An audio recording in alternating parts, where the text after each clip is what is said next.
तो यह एक सवाल है कि अच्छे लोगों की मृत्यु जल्दी क्यों हो जाती है। अक्सर यह देखा जाता है कि अच्छे से और धर्म से चलने वाले लोगों की मृत्यु अक्सर जल्दी ही हो जाती है। शास्त्रों में तो बताया गया है कि कलयुग में लोगों की उम्र 30 साल ही रह जाएगी और कलयुग का अंत होते होते आपने यह भी सुना होगा कि भगवान अच्छे लोगों को जल्दी बुला लेते हैं।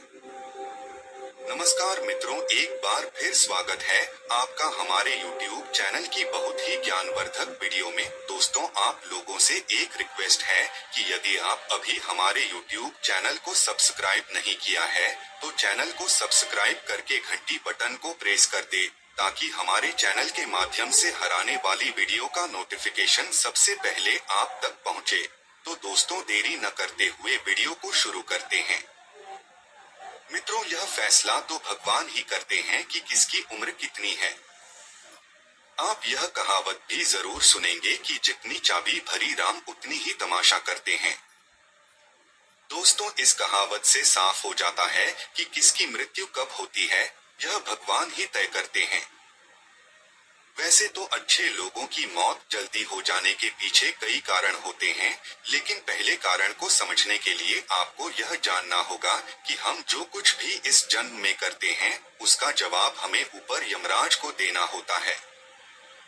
यदि उसका पाप का पलड़ा भारी होता है तो उसे नर्क में तपस्या काटनी पड़ती है, और यदि पुण्य का पलड़ा भारी हो तो उसे स्वर्ग का सुख मिलता है, और यही चक्र कई युगों तक चलता रहता है, जब तक उसे मोक्ष की प्राप्ति नहीं होगी। इस मृत्युलोक में हर कोई अपने छोटे से कम के लिए आता है।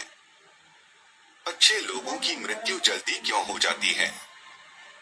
कोई आत्मा इंसान बनता है तो कोई जानवर के शरीर में प्रवेश करता है, ये उसके संबंधित कर्मों के आधार पर ही तय होता है।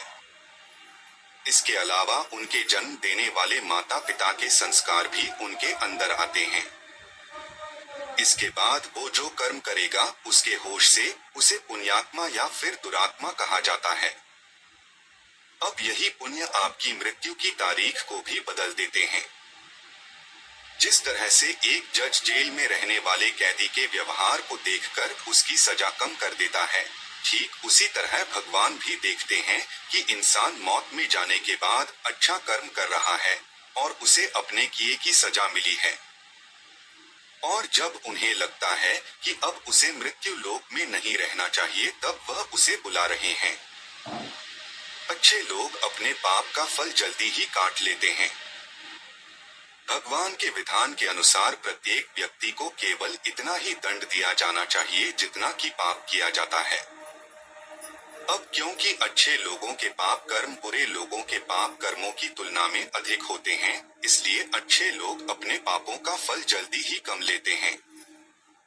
हिंदू धर्म की मान्यता है कि भगवान हर अच्छे व्यक्ति को किसी न किसी उद्देश्य के साथ मृत्यु लोक में मान्यता देते हैं, और भगवान का अपना अवतार लक्ष्यों में शामिल होता है।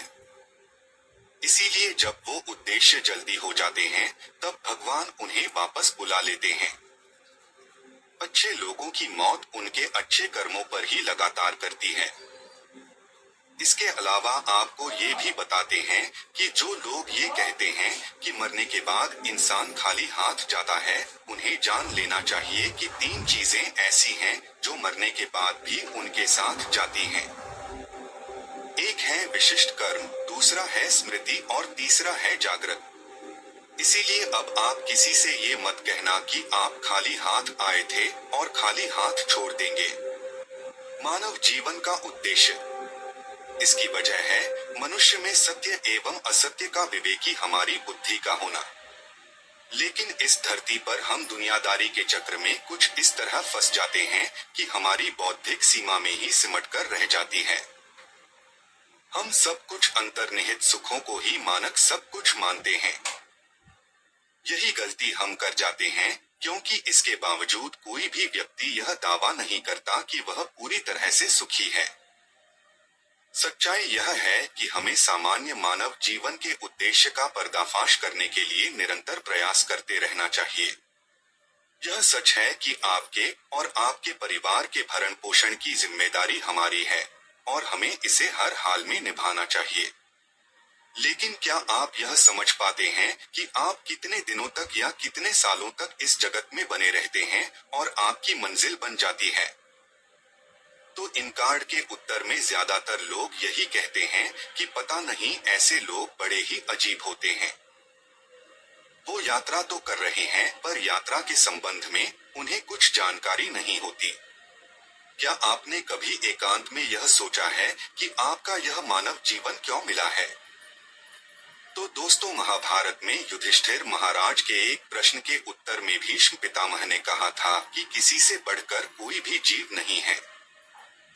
आपको यह जानकर आश्चर्य होगा कि 84 लाख योनियों के बाद हम मनुष्य जीवन से मिलते हैं और संसार के सभी प्राणियों में मनुष्य ही सबसे श्रेष्ठ है। मित्रों, धर्म कोई सा भी क्यों ना हो, हर किसी में यही बताया गया है कि जिसने इस धरती पर जन्म लिया है उसकी मृत्यु निश्चित है।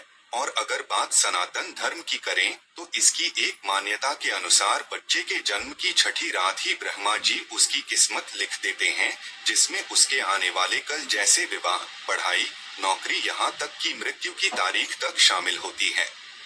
इसी तरह दोस्तों, श्रीमद् भगवत गीता में भी भगवान श्री कृष्ण कहते हैं कि ये एक आध्यात्मिक और ईश्वरीय जीवन का पद है जिसे प्राप्त करके मनुष्य मोहित नहीं होता।